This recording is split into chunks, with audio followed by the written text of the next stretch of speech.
গাঁদা গাছে অনেক সমস্যা আছে। এই গাছ একবার ফ্লাওয়ারিং করার পর শুকিয়ে যায়। অনেক সময় দেখা যায় এই গাছের কুড়ি ফোটার আগেই কালো হয়ে নষ্ট হয়ে যায়। এই গাছে মিলিবাগ আর অ্যাফিডসের আক্রমণ হয়। গাঁদা গাছের খুব কমন একটা প্রবলেম হলো স্পাইডার মাইট। পুরো গাছে সাদা জালের মতো হয়ে যায় আর দেখতে দেখতে গাছ নষ্ট হয়ে যায়। তখন আপনি যা কিছুই করুন না কেন এই গাছ কোনো মতেই ঠিক হয় না, আর এতে লিফ মাইনারও দেখা যায়। আপনি যদি চান আপনার বাড়িতে যে গাঁদা গাছ আছে সেই গাছ খুব ঘন হোক, গাছে প্রচুর পরিমাণে ফুল ফুটুক আর গাছে কোনো সমস্যা না হোক, তাহলে এই ভিডিওটা আপনাকে পুরোটা দেখতে হবে। নমস্কার বন্ধুরা, আপনারা দেখছেন মিসিস্টার্স চ্যানেল।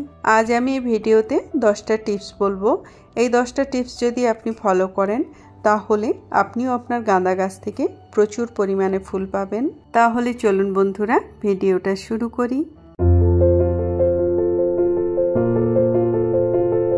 টিপস নাম্বার 1, গাঁদা গাছে এমন কিছু সমস্যা আসে, যেমন এই গাছের পাতা শুকোতে শুরু করে, গাছের পাতা হলুদ হয়ে যায়, গাছের পাতা সাদা সাদা পাউডারের মতো হয়ে যায়। এর পিছনে বড় কারণ হলো হয় জল বেশি হয়ে গেছে আর না হয় জল কম হয়ে গেছে। আমি আপনাদের বলে দিই, এই যে গাঁদা গাছ, এই গাছের মাটি সব সময় আর্দ্র রাখতে হবে। যদি এই গাছের মাটি পুরোপুরি শুকিয়ে যায় তাহলে গাছ শুকোতে শুরু করবে আর তখন একে বাঁচানো খুব মুশকিল হয়ে যাবে। আবার এই গাছে অতিরিক্ত জল দেওয়া যাবে না। যদি এই গাছের মাটি আগের থেকেই ভেজা থাকে আর আপনি প্রতিদিন গাছে জল দিতে থাকেন তাহলে এই গাছ ফাঙ্গাসের আক্রমণে নষ্ট হয়ে যাবে। এর যে শিকড়, রুটস খুব সেন্সিটিভ হয়, খুব সফট হয়। অতিরিক্ত জল হয়ে গেলে শিকড়ে পচন ধরে ফাঙ্গাস হয়ে গাছ নষ্ট হয়ে যায়। আমি প্রতিদিন মাটি চেক করি। যদি দেখি মাটি ভেজা তাহলে আমি জল দিই না। যখন দেখি ওপরের মাটি শুকিয়ে গেছে তখন টবের মাটি ভালো করে ভিজিয়ে জল দিয়ে দিই। সেটা 1 দিন, 2 দিন কিংবা 3 দিন পরেও হতে পারে। টিপস নাম্বার 2, গাঁদা গাছকে কীরকম পটে রাখবেন। এর জন্য পট খুব বেশি বড়ও হবে না, আবার খুব বেশি ছোটও হবে না। এর জন্য 8 থেকে 10 ইঞ্চির পটেই যথেষ্ট। এর থেকে বড় পটে একেবারেই রাখবেন না। এর শিকড় খুব বেশি ছড়ায় না। আপনি যদি শুধু শুধু একে বড় পটে রাখেন তাহলে অতিরিক্ত জলের কারণে গাছ নষ্ট হয়ে যেতে পারে। আমার বাগানে যতগুলো গাছ দেখছেন সব গাছগুলোই 8 ইঞ্চি আর 10 ইঞ্চির পটে আছে। আর দেখুন সব গাছগুলোই খুব ভালো ফ্লাওয়ারিং করছে। আর ছাদে আর ব্যালকনিতে যখন বাগান করছেন তখন শুধু শুধু বড় পটে কেন রাখবেন। আর দ্বিতীয় জিনিস যেটা, সেটা হলো গাঁদা গাছ সম্পর্কে আপনার অভিজ্ঞতা যদি এখনও পর্যন্ত খুব ভালো না হয়ে থাকে তাহলে আপনি শুধুমাত্র মাটির পটেই গাঁদা গাছকে লাগাবেন। মাটির পটে এয়ার পাস হতে থাকে আর ওভার ওয়াটারিং হয়ে গেলে মাটির পট অনেকটা জল অ্যাবজর্ব করে নেয়। টিপস নাম্বার 3, গাঁদা গাছ শীতকালীন গাছ, উইন্টার প্ল্যান্ট।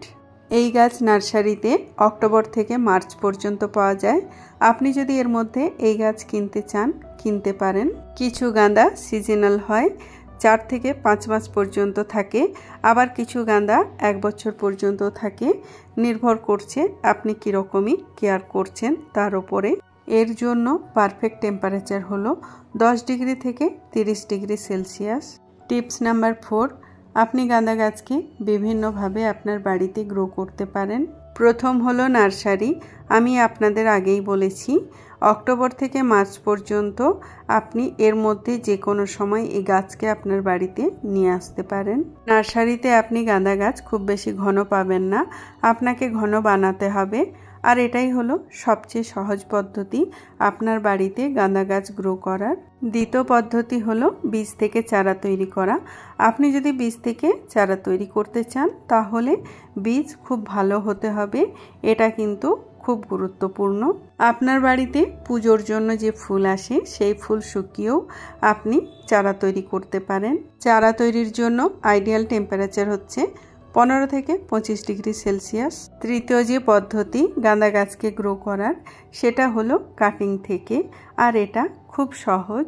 কাটিং নেওয়ার সময় একটা জিনিস খেয়াল রাখবেন, কাটিংয়ে যেন কম করে 4 থেকে 5টা নোড থাকে।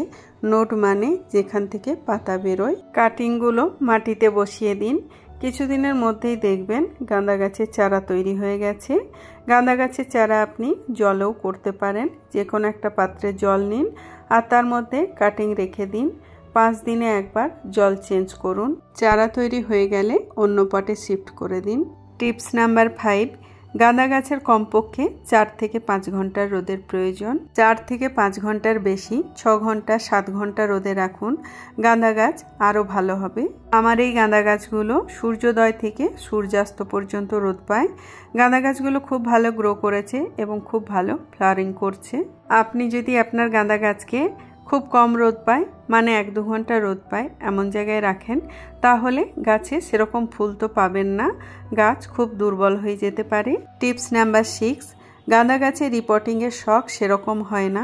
কিছু কিছু গাছ আছে যার জায়গা চেঞ্জ করলে শখ লেগে যায়, পট চেঞ্জ করলে স্ট্রেসের মধ্যে চলে যায়, কিন্তু গাঁদার ক্ষেত্রে সেরকম কিছুই হয় না। আপনি অক্টোবর থেকে মার্চের মধ্যে যে কোনো সময়ে এই গাছকে বাইরে থেকে নিয়ে আসতে পারেন। আনার সাথে সাথেই আপনি এই গাছকে অন্য পটে শিফট করবেন না।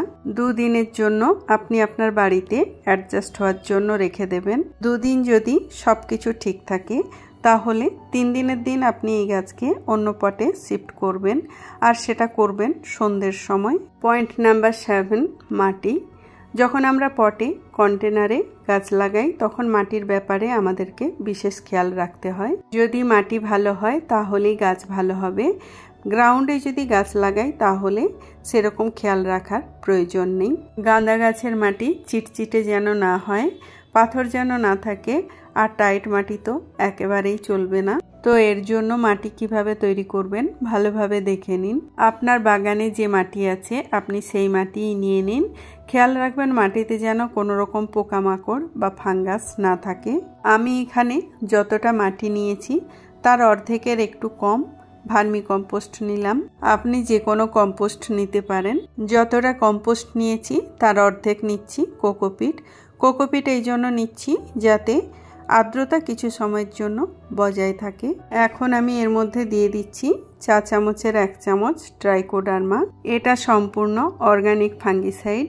আপনি এর পরিবর্তে সাব ফাঙ্গিসাইডও দিতে পারেন, তবে সাব ফাঙ্গিসাইডের চেয়ে ট্রাইকোডার্মা গাঁদা গাছের জন্য অনেক বেশি কার্যকরী।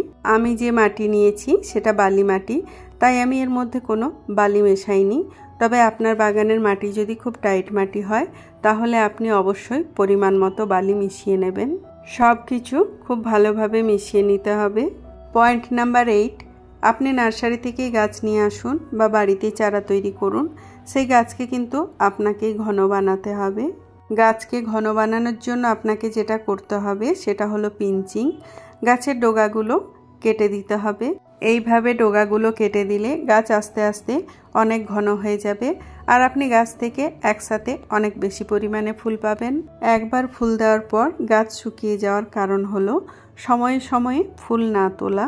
ফুল শুকিয়ে যাওয়ার পর 1টা কি 2টো পাতার নিচ থেকে ফুল কেটে দিতে হবে, তাহলে গাছ নিচ থেকে আরও অনেক বেশি পরিমাণে ব্রাঞ্চ তৈরি করবে, গাছ ঘন হবে, আর আপনি সেই গাছ থেকে আরও অনেক বেশি পরিমাণে ফুল পাবেন। ফুল শুকিয়ে যাওয়ার পর আপনি যদি সেই ফুল গাছে রেখে দেন তাহলে একবার ফ্লাওয়ারিং করার পর গাছ শুকিয়ে যাবে।